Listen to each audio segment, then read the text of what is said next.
जय हिंद मेरे प्यारे दोस्तों। आज है 8 मार्च 2025 और आज के जितने भी महत्वपूर्ण करंट अफेयर्स होंगी और स्टैटिक जीके होंगी वो सभी हम इस वीडियो में डिस्कस करेंगे। तो आइए शुरू करते हैं आज का महत्वपूर्ण current affairs with static GK. आज का पहला प्रश्न है, जन औषधि दिवस कब मनाया गया है? तो 7 मार्च को मनाया गया है जन औषधि दिवस। मेरे प्यारे दोस्तों, अब इस महीने में कौन कौन से महत्वपूर्ण दिवस मनाए गए हैं?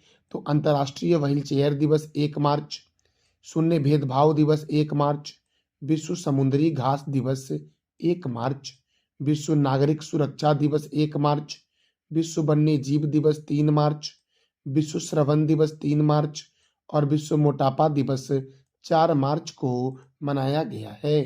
अगला प्रश्न है, सर्वाधिक अंग दान के कारण किस राज्य को जीवन दान पुरस्कार दिया गया है? तो आंध्र प्रदेश को सर्वाधिक अंग दान के कारण जीवन दान पुरस्कार दिया गया है और आंध्र प्रदेश को बोलते हैं एशिया की अंडों की टोकरी।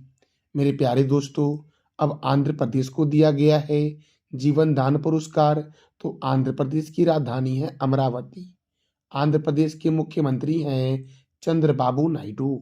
आंध्र प्रदेश के राज्यपाल हैं एस अब्दुल नजीर और भाषा के आधार पर गठित होने वाला देश का पहला राज्य जो है वो आंध्र प्रदेश है। यहाँ पर विधानसभा सीट 175 है, राज्यसभा 11 है और लोकसभा 25 है। इसकी स्थापना 1 अक्टूबर 1953 को हुई थी। कोलेरू झील गोदावरी और कृष्णा नदी के डेल्टा पर स्थित है। पुलिकट झील तमिलनाडु और आंध्र प्रदेश की सीमा पर स्थित है। आंध्र प्रदेश की सीमा तेलंगाना से, कर्नाटक से, तमिलनाडु से, छत्तीसगढ़ से और ओडिशा से लगती है।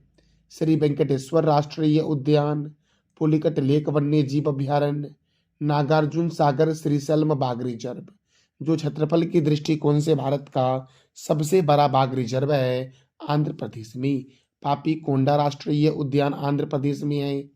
बालाजी मंदिर तिरुपति आंध्र प्रदेश में है। भारत का सबसे गहरा बंदरगाह है विशाखापट्टनम बंदरगाह। दक्षिण मध्य रेलवे का हेडक्वार्टर आंध्र प्रदेश के सिकंदराबाद में है। दक्षिण तटीय रेलवे का हेडक्वार्टर विशाखापट्टनम में है। केंद्रीय तंबाकू अनुसंधान संस्थान राजमुंदरी में है और आंध्र प्रदेश का मुख्य लोक नृत्य कुचिपुड़ी और कुलट्टम है। एशिया की अंडों की टोकरी आंध्र प्रदेश को कहते हैं। सतीश धवन अंतरिक्ष केंद्र आंध्र प्रदेश के श्रीहरिकोटा में स्थित है। तो आप बता दो कमेंट बॉक्स में दोस्तों कि दक्षिण मध्य रेलवे का मुख्यालय कहाँ है।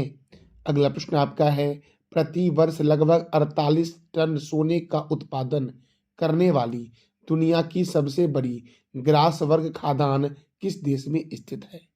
तो याद रखना दोस्तों, प्रति वर्ष लगभग 48 टन सोने का उत्पादन करने वाली दुनिया की सबसे बड़ी ग्रास वर्ग खादान जो है वो इंडोनेशिया में स्थित है और इंडोनेशिया जो है वो दुनिया का सबसे बड़ा मुस्लिम आबादी वाला देश है। इंडोनेशिया की राजधानी है जकार्ता और इंडोनेशिया की जो प्रस्तावित राजधानी नई वाली बनेगी वो बनेगी नूर संतारा दोस्तों। और यहाँ के राष्ट्रपति हैं प्रोबोवो सुबियातो। आप ये भी याद रखना कि प्रोबोवो सुबियातो जो है वो इस बार 26 जनवरी पर मुख्य अतिथि थे भारत की। देखो दोस्तों, अगला प्रश्न हमारा है, किस देश ने यूक्रेन के लिए $2 बिलियन के मिसाइल सौदे की घोषणा की है? दोस्तों तो याद रखना, ब्रिटेन ने $2 बिलियन के मिसाइल सौदे की घोषणा की है यूक्रेन के लिए दोस्तों। अब यूक्रेन की राजधानी है कीव। यूक्रेन के प्रेसिडेंट कौन है? व्लादिमीर जेलेंस्की और यूक्रेन की करेंसी है यूक्रेनियन हरविनिया। अच्छा दोस्तों, कीव जो है यूक्रेन की राजधानी कीव है, ये कौन से नदी के किनारे है? इसका जवाब दे दो आप कमेंट बॉक्स में। अब ब्रिटेन ने सौदा किया है कि $2 बिलियन का मिसाइल समझौता करेगा कि सर यूक्रेन के साथ। तो ब्रिटेन की राजधानी जो है वो है लंदन और लंदन कौन से नदी के किनारे है? तो टेम्स नदी के किनारे है। यूक्रेन की देखो दोस्तों, यूनाइटेड किंगडम की करेंसी क्या है? Pound sterling. और यूके के पीएम कौन है? तो कीर स्टारमर है। अर्थात यूके मतलब होता है यूनाइटेड किंगडम और ब्रिटेन और इंग्लैंड इसी को बोलते हैं। अच्छा दोस्तों, मैंने भी तुरंत यूक्रेन के बारे में बताया, तो यूक्रेन की राजधानी क्या है? कीव। और यूक्रेन की करेंसी दोस्तों क्या है? तो हरवीनिया है। एमनेस्टी इंटरनेशनल का मुख्यालय लंदन में है। राष्ट्रमंडल का मुख्यालय लंदन में है। अंतर्राष्ट्रीय समुद्री व्यापार संगठन का मुख्यालय लंदन में है। मेरे प्यारे दोस्तों, अगला प्रश्न है, किस राज्य में किसानों को 5 रुपये में अस्थायी बिजली कनेक्शन प्रदान किया जाएगा? तो मध्य प्रदेश में 5 रुपये में दोस्तों अस्थायी बिजली कनेक्शन प्रदान किया जाएगा। तो मध्य प्रदेश की राजधानी क्या है? भोपाल। और भोपाल में राजा भोज अंतर्राष्ट्रीय हवाई अड्डा है। मध्य प्रदेश के गवर्नर हैं मंगूभाई छगनभाई पटेल। मध्य प्रदेश के मुख्यमंत्री हैं मोहन यादव। यहाँ पर राज्यसभा 11 है, लोकसभा 29 है। कान्हा किसली राष्ट्रीय उद्यान, माधव राष्ट्रीय उद्यान, वन विहार राष्ट्रीय उद्यान, सतपुरा राष्ट्रीय उद्यान मध्य प्रदेश में है। वाधवगढ़ राष्ट्रीय उद्यान, ओंकारेश्वर राष्ट्रीय उद्यान, डायनासोर राष्ट्रीय उद्यान, कूनो राष्ट्रीय उद्यान, मांडला पौधा जीवाश्म राष्ट्रीय उद्यान, संजय डुबरी बाघ रिजर्व, गांधी सागर वन्यजीव अभयारण्य मध्य प्रदेश में है। राष्ट्रीय चंबल वन्यजीव अभयारण्य, राजा भोज अंतर्राष्ट्रीय हवाई अड्डा भोपाल में है। देवी अहिल्याबाई होलकर अंतर्राष्ट्रीय हवाई अड्डा इंदौर में है। सोया प्रदेश और टाइगर स्टेट के नाम से जानते हैं मध्य प्रदेश को। लोक रंग त्योहार मध्य प्रदेश में दोस्तों मनाया जाता है। उज्जैन जो है वो शिप्रा नदी के किनारे है। सबसे अधिक वनों वाला राज्य कौन सा है? तो मध्य प्रदेश है। सबसे अधिक तेंदुआ वाला राज्य दोस्तों कौन सा है? तो मध्य प्रदेश में है। अच्छा, सबसे अधिक पक्षियों की प्रजाति वाला राज्य कौन सा है? तो ये आप बता दो कमेंट बॉक्स में। एशिया का सबसे बड़ा बायो सीएनजी प्लांट इंदौर में बना है। गंगा सागर परियोजना चंबल नदी पर है और चंबल नदी के किनारे ही राजस्थान का कोटा शहर दोस्तों है। मध्य प्रदेश की प्रमुख जनजाति है गोंड। मध्य प्रदेश का नेपा नगर जो है वो अखबारी कागज के लिए प्रसिद्ध है। सांची का स्तूप अशोक ने बनवाया था, जो बेतवा नदी के किनारे मध्य प्रदेश में है। और भीम बेटिका की गुफा मध्य प्रदेश में है। जबलपुर नर्मदा नदी के किनारे है। मेरे प्यारे दोस्तों, कंदरिया महादेव मंदिर का निर्माण किसने करवाया था? चंदेल राजा ने, और ये खजुराहो में है। मृगनैनी महल ग्वालियर में है और इसका निर्माण राजा मानसिंह तोमर ने करवाया था। 64 योगिनी मंदिर दोस्तों कहाँ है? खजुराहो में है और इसका निर्माण चंदेल राजा ने करवाया था। लक्ष्मण मंदिर छतरपुर में है और इसका भी निर्माण चंदेल राजा ने करवाया था। मेरे प्यारे दोस्तों, अगला प्रश्न है, हाल ही में दशावतार नाट्य प्रदर्शन कहाँ शुरू हुआ है? दशावतार नाट्य प्रदर्शन शुरू किया गया है महाराष्ट्र में। मेरे प्यारे दोस्तों, अब महाराष्ट्र में शुरू किया गया है। तो महाराष्ट्र की राजधानी है मुंबई। महाराष्ट्र के गवर्नर हैं सीपी राधाकृष्णन। महाराष्ट्र के मुख्यमंत्री हैं देवेंद्र फडणवीस। महाराष्ट्र में राज्यसभा 19 है और लोकसभा 48 है। 7 टापुओं का नगर, भारत का प्रवेश द्वार, भारत का हॉलीवुड मुंबई को कहते हैं। Tata institute of fundamental research का मुख्यालय मुंबई में है। भारतीय भूचुंबकीय संस्थान का मुख्यालय मुंबई में है। मेरे प्यारे दोस्तों, छत्रपति शिवाजी अंतर्राष्ट्रीय हवाई अड्डा मुंबई में है। नेशनल केमिकल लेबोरेटरी पुणे में है। भारतीय मौसम वेधशाला पुणे में है। भाभा परमाणु अनुसंधान केंद्र मुंबई में है। रिजर्व बैंक ऑफ इंडिया का हेडक्वार्टर मुंबई में है। रिजर्व बैंक ऑफ इंडिया की स्थापना कब हुई? तो 1 अप्रैल 1935 को। और रिजर्व बैंक ऑफ इंडिया के प्रथम गवर्नर थे Osborne Smith. Reserve bank of India के प्रथम इंडियन गवर्नर कौन थे? तो सीडी देशमुख थे। मेरे प्यारे दोस्तों, अच्छा देखो, रिजर्व बैंक ऑफ इंडिया का राष्ट्रीयकरण कब हुआ? 1949 में। रिजर्व बैंक ऑफ इंडिया के गवर्नर कौन है? तो संजय मल्होत्रा है। अब देखो, स्टेट बैंक ऑफ इंडिया का हेडक्वार्टर कहाँ है? मुंबई में। इसके चेयरमैन कौन है? चल्ला श्रीनिवासल्लू शेट्टी। और एसबीआई की स्थापना हुई 1 जुलाई 1955 को। SEBI security and exchange board of India, इसका हेडक्वार्टर कहाँ है? मुंबई में।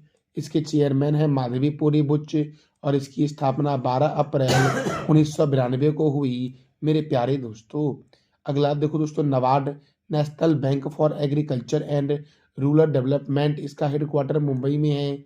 इसकी स्थापना 12 जुलाई 1982 को हुई और इसके चेयरमैन साजी के भी है। LIC अर्थात लाइफ इंश्योरेंस कॉरपोरेशन, इसका हेडक्वार्टर कहाँ है? मुंबई में। एलआईसी की स्थापना 1 सितंबर 1956 को हुई और एलआईसी के चेयरमैन कौन हैं? तो सिद्धार्थ मोहंती हैं मेरे प्यारे दोस्तों। बीसीसीआई अर्थात board of control for cricket in India, इसका भी हेडक्वार्टर मुंबई में है। इसकी स्थापना 1928 को हुई और इसके प्रेसिडेंट है रोजर बिन्नी। बाबा साहब अम्बेडकर अंतर्राष्ट्रीय हवाई अड्डा कहाँ है? तो नागपुर में है बाबा साहब अम्बेडकर अंतर्राष्ट्रीय हवाई अड्डा। अगला प्रश्न है, हाल ही में प्रथम रायसीना मध्य पूर्व सम्मेलन कहाँ हुआ है? तो अबू धाबी में हुआ है प्रथम रायसीना मध्य पूर्व सम्मेलन दोस्तों। और अबू धाबी जो दोस्तों है ये संयुक्त अरब अमीरात की राजधानी है। देखो संयुक्त अरब अमीरात की करेंसी क्या है? तो दिरहम है। यहाँ के प्रेसिडेंट हैं मोहम्मद बिन जयाद अल नयान और यहाँ के प्राइम मिनिस्टर हैं मोहम्मद बिन रशीद अल मख्तूम। विश्व शिक्षा सम्मेलन 2024 का आयोजन यूएई में हुआ। दुबई के अल मिन्हाज शहर का नाम हिंद शहर कर दिया गया। देखो अब दुबई मैंने बोला, दुबई दोस्तों जो है ये संयुक्त अरब अमीरात का ही एक शहर है। वहीं पे एक शहर है अल मिन्हाज जिसका नाम हिंद शहर किया गया है। 24वें अंतर्राष्ट्रीय मदर टेरेसा समारोह जो हुआ ये कहाँ हुआ? तो दुबई में हुआ था। अगला प्रश्न है, ICC women's cricketer of the year 2024 के रूप में किसे चुना गया है? तो स्मृति मंधाना को चुना गया है ICC women's cricketer of the year 2024 दोस्तों। अब देखो क्रिकेट, तो क्रिकेट के महत्वपूर्ण स्टेडियम को देखते हैं पहले। तो चिदम्बरम स्टेडियम चेन्नई में है, Chepauk stadium Chennai, Eden Garden stadium Kolkata, Chinnaswamy stadium Bengaluru, Arun Jaitley stadium Delhi, Rajiv Gandhi stadium Hyderabad, Barabati stadium Cuttack, Wankhede stadium Mumbai, Keenan stadium Jamshedpur, Melbourne stadium Australia और पर्थ और बिस्बर्न स्टेडियम कहाँ है? तो ऑस्ट्रेलिया में है। अब क्रिकेट के महत्वपूर्ण ट्रॉफी को देख लो एक बार। Ranji trophy, Irani trophy, Vijay Hazare trophy, Moin Uddowla gold cup, Cooch Behar cup, Duleep trophy, Rohinton Baria cup, GD Birla trophy और देवधर ट्रॉफी का संबंध क्रिकेट से है। विश्व का सबसे बड़ा क्रिकेट स्टेडियम का नाम है नरेंद्र मोदी स्टेडियम जो अहमदाबाद में है। अब देखो बीसीसीआई अर्थात board of control for cricket in India ये भारत में क्रिकेट को कंट्रोल करती है। इसका हेडक्वार्टर मुंबई में है। इसकी स्थापना 1 दिसंबर 1928 को हुई और इसके प्रेसिडेंट हैं रोजर बिन्नी। अच्छा आईसीसी दोस्तों अर्थात इंटरनेशनल क्रिकेट काउंसिल का हेडक्वार्टर दुबई में है। ये वर्ल्ड में करता है क्रिकेट को कंट्रोल। तो इसकी स्थापना कब हुई और इसके चेयरमैन कौन हैं ये आप बता दो कमेंट बॉक्स में। इंग्लैंड और ऑस्ट्रेलिया का राष्ट्रीय खेल क्रिकेट है। अगला प्रश्न है, हाल ही में किस देश के महान टेनिस खिलाड़ी फ्रेड स्टोल का 86 वर्ष की आयु में निधन हुआ है? तो ऑस्ट्रेलिया के खिलाड़ी दोस्तों टेनिस खिलाड़ी थे फ्रेड स्टॉल जिनका 86 वर्ष की अवस्था में निधन हुआ है। और ऑस्ट्रेलिया को प्यासी भूमि का देश और कंगारुओं के देश के नाम से जानते हैं। ऑस्ट्रेलिया की राजधानी है कैनबरा। ऑस्ट्रेलिया के प्राइम मिनिस्टर हैं एंटोनियो एल्बनीज और ऑस्ट्रेलिया की करेंसी है ऑस्ट्रेलियन डॉलर मेरे प्यारे दोस्तों। अगला प्रश्न है, हाल ही में किस देश में प्रधानमंत्री नरेंद्र मोदी को सर्वोच्च सम्मान से सम्मानित किया है? हाल ही में किस देश ने प्रधानमंत्री नरेंद्र मोदी को अपनी सर्वोच्च नागरिक सम्मान से, यहाँ नागरिक कर लेना, सर्वोच्च सम्मान से सम्मानित किया है? तो बारबाडोस ने दोस्तों। और बारबाडोस की राजधानी क्या है इसका जवाब दे दो आप कमेंट बॉक्स में। देखो दोस्तों अब पुलित्जर पुरस्कार दोस्तों पत्रकारिता के क्षेत्र में 1917 से दिया जा रहा है। ऑस्कर पुरस्कार फिल्म के क्षेत्र में 1929 से, कलिंग पुरस्कार विज्ञान के क्षेत्र में 1952 से, ग्रैमी पुरस्कार संगीत के क्षेत्र में 1958 से, ज्ञानपीठ पुरस्कार साहित्य के क्षेत्र में 1965 से दिया जा रहा है। दादा साहब फाल्के पुरस्कार फिल्म के क्षेत्र में 1969 से, मान बुक्कर पुरस्कार साहित्य के क्षेत्र में 1969 से दिया जा रहा है। सरस्वती सम्मान साहित्य के क्षेत्र में 1991 से और वाचस्पति पुरस्कार संस्कृत साहित्य में 1992 से दिया जा रहा है। नोबेल पुरस्कार दुनिया का सबसे महंगा पुरस्कार है। ये साहित्य, चिकित्सा, भौतिक, रसायन, शांति और अर्थशास्त्र में मिलता है और नोबेल पुरस्कार की शुरुआत 1901 में हुई। नोबेल पुरस्कार दोस्तों अल्फ्रेड नोबेल जिन्होंने डायनामाइट का आविष्कार किया था उन्हीं की स्मृति पर 1901 से दिया जा रहा है। भटनागर पुरस्कार विज्ञान के क्षेत्र में मिलता है 1957 से। धनवंतरी पुरस्कार चिकित्सा के क्षेत्र में 1971 से और बोरलंग पुरस्कार कृषि के क्षेत्र में 1973 से दिया जा रहा है। बीसी राय पुरस्कार चिकित्सा के क्षेत्र में और व्यास सम्मान साहित्य के क्षेत्र में दिया जाता है। तो आप बता दो कमेंट बॉक्स में कि कलिंग पुरस्कार किस क्षेत्र में मिलता है। कल मैंने आपसे 3 प्रश्न किया था कि बिहू किस राज्य का मुख्य लोक नृत्य है। असम का। विश्व श्रवण दिवस कब मनाया जाता है? 3 मार्च को। यंग्याप दर्रा किस राज्य में स्थित है? तो अरुणाचल प्रदेश में है। आज का आपका 3 प्रश्न है, भटनागर पुरस्कार किस क्षेत्र में दिया जाता है? लाइफ इंश्योरेंस कॉर्पोरेशन की स्थापना कब हुई? और भारतीय मौसम वेधशाला का मुख्यालय कहाँ है? तो इस तीनों प्रश्नों का जवाब दे दो आप कमेंट बॉक्स में। ये था हमारा आज का महत्वपूर्ण current affairs with static GK. जानकारी अच्छी लगी तो चैनल को लाइक करें, शेयर करें और सब्सक्राइब करें। थैंक यू सो मच मेरे प्यारे दोस्तों।